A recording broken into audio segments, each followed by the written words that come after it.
Come on.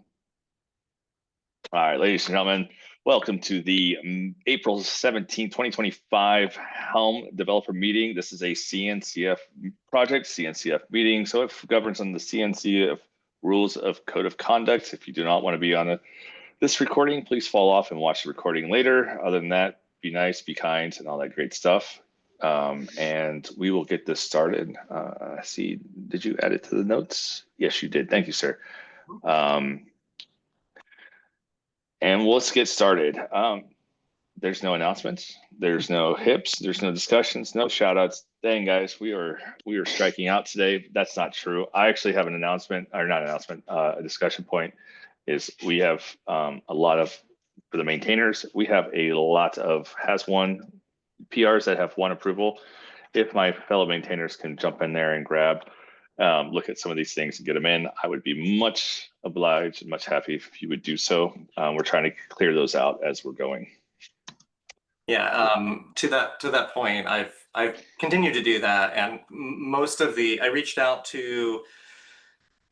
decided to start doing this again and like reach out on Slack, on the Kubernetes Slack, to the original authors of those PRs, just because GitHub notifications are great, but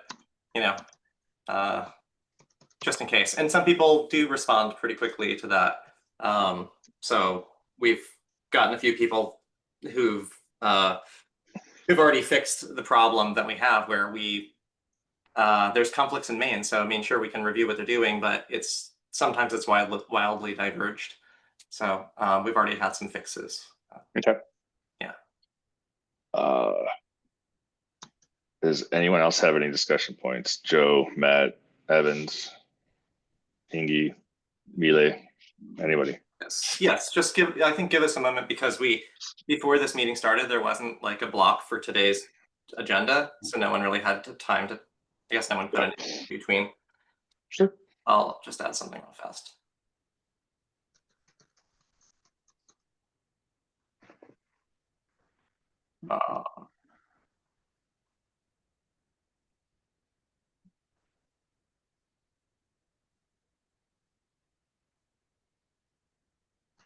So yeah, I guess I'll pop this in. I popped in a discussion point. There's a PR that I was just about to respond to, where the idea is to allow SDK users to change the common Kubernetes managed by label from Helm to something else if they're an operator that leverages Helm. Mm-hmm. This PR works fine. You can use LD flags to set that. I think the author isn't here, and I'm about to comment, but I just wanted to mention, because we have other maintainers on the call, and we sometimes do this in Slack, but we're here. So in lieu of other discussions so far, I was just going to say I chatted with Evans about it briefly, because we were just, we're working together. We were like, something else came up, and I was going to mention this in the maintainers Slack, so that everybody is aware and/or just comment. And I think it's kind of a bad idea for one major reason, is that to do so, well, two, but the main one is to do so locks out other tools, including the Helm CLI. So if an operator installs a Helm release and changes that managed by label, some of our actions do check for it and others don't, inconsistently already, which is maybe something we should look into separately. But that means you could uninstall the chart, but you couldn't upgrade it or do other actions related to it with other tools. So you're vendor locked in. And I'm not sure we really want to make, just a gut feeling, I'm not sure that Helm, like, of course, it's great for people to be able to white label what they do, but it's not exactly doing that. It's still making a Helm release. So I'm not sure we really want to purposefully make that potentially harder on end users. Does anyone have any other thoughts about that? I'll ask a question, if I may. So what you're saying is, if we would break users by allowing this in here, we could potentially break user experience with the way some of our calls are made, and how they deploy and and remove packages. So what we're saying. It would basically mean, yeah, like, so if you had an operator like a SUSE, like say, one of your operators, right? That Mhm. that was installing. If you did this and changed managed by um, to Rancher, for example, then a user would only be able to manage that Helm release using your operator or using your tool. They would then be locked out for a lot of the for several of the major operations if they wanted to say have a break glass scenario where for incident management, or you even just like trade that tool out for another tool. Yeah, so this is one of those things where it becomes a trade-off, right? How much do we want to enable people who build on the SDK to be able to do, and how much do we warn them? So like in this case, the code comment is weak. So somebody might think, oh, I can change this, and all these other things are going to continue to work. There is no warning label there. Do we want it? If we want it, how much of a warning label? Because people who build on an SDK usually don't know the details of what goes on inside of it and the implications of their actions. And so this is something that we should discuss on that pull request so somebody is well aware of it. Like if you do this, you lose the ability to break glass, so to speak. Is that something you're even acceptable with your own project and want to use it? We should discuss that scenario with them along the way. In addition, I would reject this because we need a really darn good code comment right there to explain what it does and the implications of changing it, Hmm, even if we do decide to have it. But I think this is a good conversation to have on there. cool. Yeah, I also looked at it a bit, and as we were chatting, Scott, one thing that I realized is that such a change isn't a three-liner as he's made. There's a lot that Helm SDK or code base needs to change in order to allow such a thing. So this is in the region of a heap of have other tools manage a Helm release exclusively. So that's the kind of conversation. Such a PR is so inadequate. So if I may, sir, not to interrupt you, Evans, is that we need to, this is big enough to say it's a larger discussion, possibly needing a hip on top of it. For the time being, we're going to table this PR, and then we're willing to have the conversation, but as is, this is a no.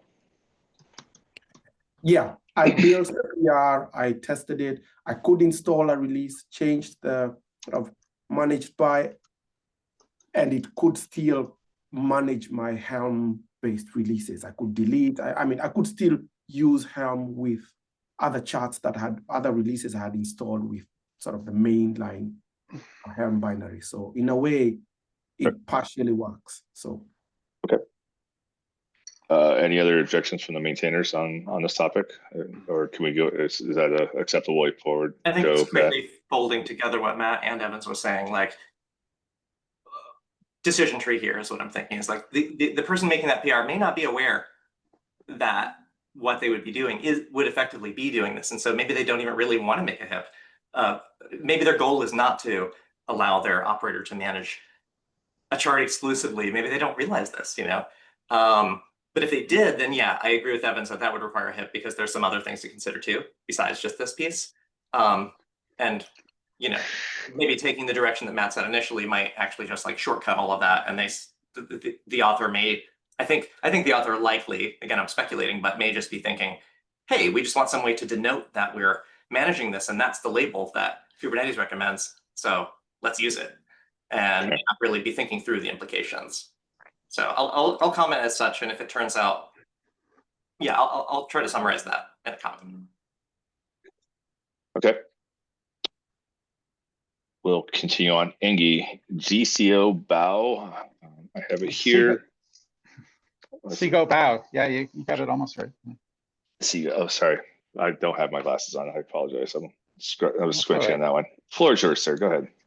Okay. So Seago bow is just an idea I had about, well, so last week I talked to, let me back up, at KubeCon, I started thinking about different ways of distributing things in Go, and we've been told multiple times that Seago is a no-no or it's banned in projects, which I was trying to figure out why. So last week I talked to Matt, and from my research, it was just that it's a distribution problem. You have to ship 2 binaries instead of 1. And Matt, from that conversation, couldn't really, I think he basically agreed with me that it was a distribution problem. That's what we left it at. I met with a guy from the Microsoft WASM team. He's my neighbor. He lives like right across the street from me that I met at KubeCon, a young guy named Joe, Chinese guy that works on different WASM stuff for Microsoft. And I just asked, we started talking about this subject. And then he showed me this page from 2016 where there's all these reasons why you don't use Seago and Go. But as we read through them, I'm like, yeah, those are all just like, you know, weird low-level performance optimizations that Go people who want to do everything in Go would care about, but it's not a blocker. The blocker was the only one was distribution at the end. So I was wondering, I just wanted to let you guys know that. So, and then I know that, is George here? Sorry, I didn't see.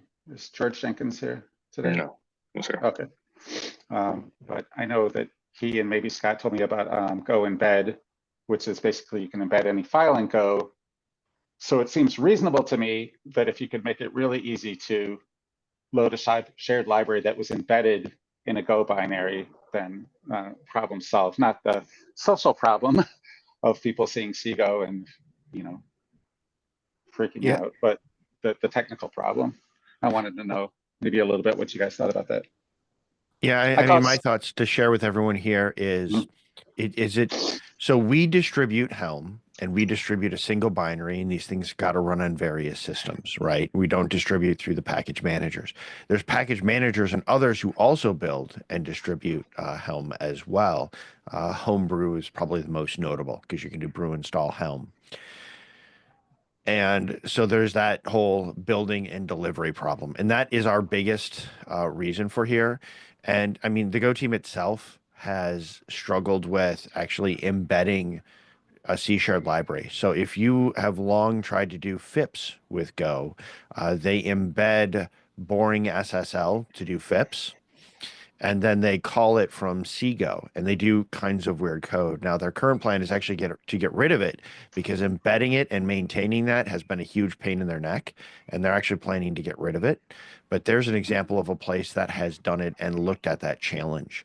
So I'm not opposed to embedding something in there, but there is something about the whole packaging and delivery and the user experience around it. We work very hard to make Helm easy to install and use across a wide variety of platforms.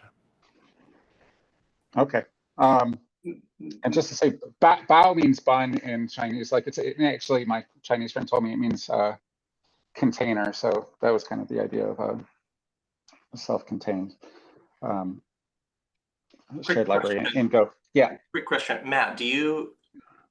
I haven't really looked into how FIPS is doing this, but like, do you know if they have the challenges that I assumed they would have with having to build for different? I mean, you have to build the shared library in the different languages and different platforms, right? And we'd have to document this very clearly on how to build it somewhere, because we've got people who do build Helm for other systems and in their own environments, because we're not the only ones. Companies like Red Hat and SUSE, they go build Helm in their special build environments to deliver to their customers. So any change to something as simple as building in Go needs to be very clearly documented so the other distributors can as well pick this up and distribute everything cleanly. Right. That's where I was kind of going with this, is you provide the tooling that just makes this dead simple, because you already have to compile Go for each of these platforms that you would have to compile a shared library for, right? I think that's what we agreed on, Matt, when we talked last week. So, you know, if you could just, you know, make it really easy to add one thing to your build config that also built the shared library, embedded it, and made it, exposed it. Yeah, some of the details around it are we currently use a make file for it, but like also Matt's right, like documentation would have to be Well, yeah, because I mean, clear. right now, we document that it's in Go, so everyone knows you use Go to compile. If you have a C shared library and that requires a different tool chain to compile, then somebody who may be building Go inside or Helm inside of a Go container image now needs additional tools installed into that environment to build it. And so actually documenting and making these things clear so it can be built by others, including, that's going to be important. So I don't want to brag too much, but I'm the makefile god in this group. So I'll just say that YAML script, actually you need bash, make, and curl, and it has, it needs wildly different components, but it actually installs them all and locally. I mean, it pulls in all of Java, all of Maven, and it all directly within your repo, and so you can start from almost scratch. And and it's all you need is bash, go, and curl. Yeah, and where this gets interesting is some of the others who redistribute our stuff, they'll have specially built environments. Like some of them have environments to meet common criteria. Multiple Linux vendors that build this have requirements for certain levels of common criteria and special build systems and processes. The Linux vendors especially get into their own way of building things. And so just curling something from the internet is not acceptable. So we do need to clearly document some of this so that they can update their build systems, because they don't curl. They build it in their own special way, and sometimes it's meant to meet certifications in different places. It gets all kinds of crazy. So that's why you just bring in this complicated when you start looking at all the places that actually distribute Helm, because it's so widely used, and the implications of that. Okay. All right. Well, yeah, it doesn't sound like sounds like it's worth moving forward, or experimenting with a bit anyway. Yeah, it's worth experimenting with. Let's see what it looks like. Are we thinking that this would be a? I don't think we're thinking anything. We're just a hip to explore this. He doesn't need a hip to explore it. He can just go explore it, see what he out. comes up with. We can talk about it, and then if there is something worthwhile, then we can write a hip on it. But I would rather him not do paperwork. I'd rather him go off and do experimentation. Yeah, and I agree. And I actually thought of this well outside of the realm of Helm. So but you guys are my smart friends. So thank you for sharing. Yeah. Okay. Let's continue. All right. So, any hip reviews? I'm looking at you, Scott. Any? Yeah, there's an outstanding. I basically was. Yeah, I had some. I will do what George said I was going to do from last week. I just have a few T's to cross and I's to dot before I split out the for the plugins hip. Before I split out the chart to find plugins into its own separate hip. Okay. Yeah, and for anybody who wasn't on that call, like I wasn't, but I did actually watch the recording and saw the notes. Okay. Just look at you can always look at last week's recording and also just check out last week's notes. All right. Shout outs. Okay. Social media amplifications. All right. So let's do assignments for next call. Moderator. Anybody? 1 second. Next call is going to be, when is it? The 24th? Correct. Scott, do you want it, or you want me to do it? I'm happy to do it. I just want to double check to make sure that I can. All right. And yeah, I can do that. Okay. Notes. Fine. Next. All right. Issue triage, Evans. I assume you're going to be there. Yep. Okay. PR review. I'll be there. I make Matt do it with me, so he'll be there too.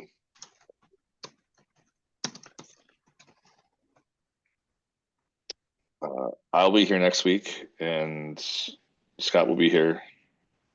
Matt, Joe, you guys can be here as well. I think I'll be here. Okay. All right. And with that, anyone have anything else before we call this meeting adjourned? Nope. So, well, thank you, everybody. We'll see you all next week. Thank you.